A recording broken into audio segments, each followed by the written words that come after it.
И последнее. Морские котики, дикобразы и плавающие шимпанзе. Цирк на воде готовится к представлению в Якутске. В закулисье заглянула наша съемочная группа.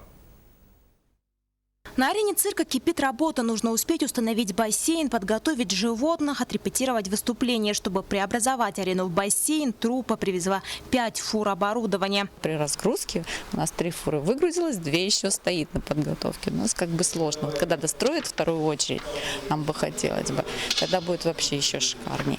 Плюс мы не всех животных могли привезли. Мы привезли вот морские котики, крокодилы, змеи, дикобразы, шимпанзе, павианы.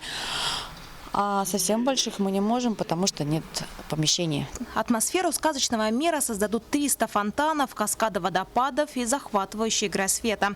У нас есть бассейн, в него вмещается 140 тонн воды.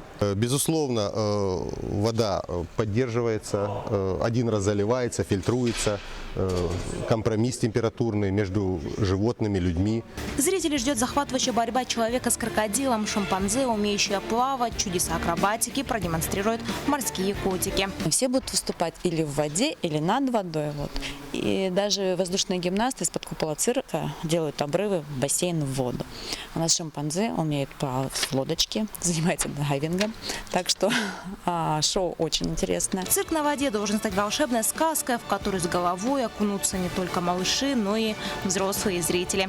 Розалия Борисова, Андрей Рукавишников, НВК Саха, Якутск.